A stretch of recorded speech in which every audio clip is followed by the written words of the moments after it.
Hello again, and thank you for taking a moment with Mel. Today, we are going to set our intention for the entire year. Our intention for the year is to be as healthy as possible. Our word for the year that is going to be our focus is the word homeostasis.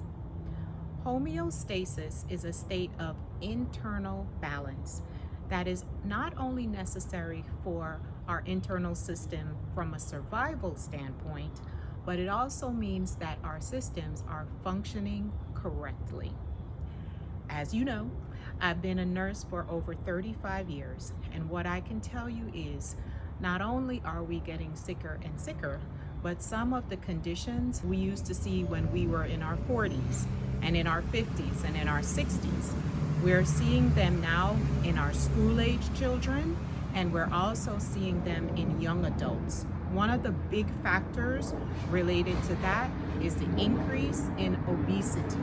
One of the things that ensure that we are able to know how are we doing from an internal body standpoint is we have to have a relationship with a healthcare provider. Now, some people have insurance through work, some people pay for it on their own. One of the things that President Obama did when he was in office, he instituted what we have as Healthcare for All, which is you can get healthcare through Healthcare.gov. Now, open enrollment is here for you to be able to get insurance that way if you don't have it any of the other ways. And that link is going to be in the bio also. It's healthcare.gov.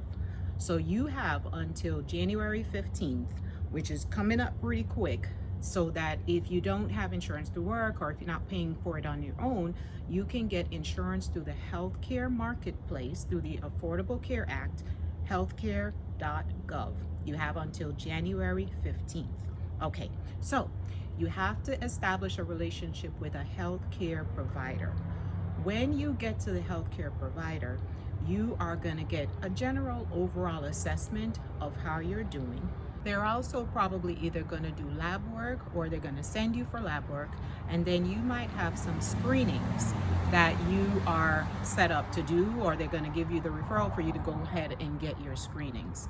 For example, for women, one of the screenings that we have to do is cervical cancer screening. Annually, about 4,000 women die from cervical cancer, and that is something that is preventable if we have early enough screening. Most of the rates related to cervical cancer deaths, women between 35 to 44 are women that are dying the most from cervical cancer. But you have women that are greater than 65. They account for 20% of the cases of cervical cancer.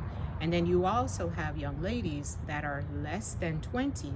They are also showing up sometimes with cervical cancer. So if you are sexually active, you need to be getting your annual screenings that are going to include cervical cancer screenings. Now, for all of us, we have, let's say, for example, when you go, they're going to check your blood pressure. Now, high blood pressure accounts for over 700,000 deaths in the United States per year. Worldwide, 7.5 million people die from either high blood pressure or complications related to it. Now, you could be walking around the place and think that you are perfectly fine, but you could have a blood pressure that is off the charts.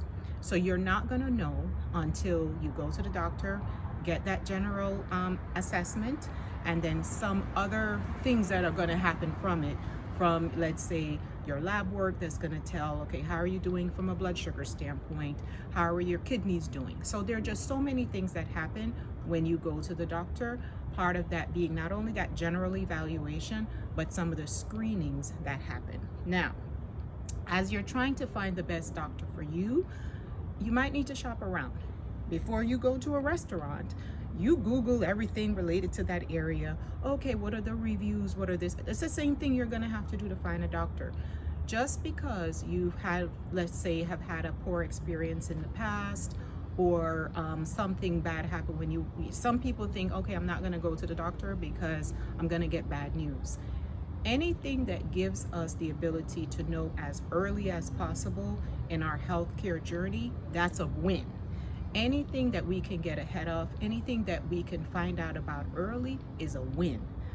You managing stage 0 cancer is a totally different ballgame than you managing a stage 4 cancer. So not only do you have to find the right doctor, you have to feel comfortable there talking to them about how you're feeling and what's going on in your life. So if you go to one doctor, not driving with that person, not feeling it, then go ahead and find another doctor until you find the one that works for you. You have some offices that have late hours. You have some offices that have weekend hours. This is the thing.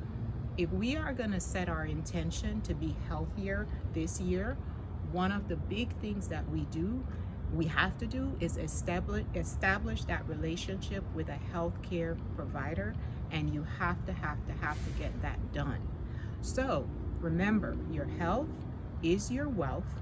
It is a very big indicator to your happiness, because when you have some things going on related to your health that are not good, especially things that we could have gotten ahead of, you are not as happy as you could have been.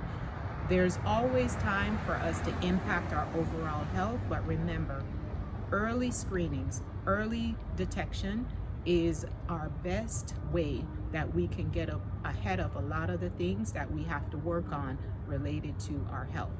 One of the greatest gifts that you can give to yourself is the gift of being as healthy as possible.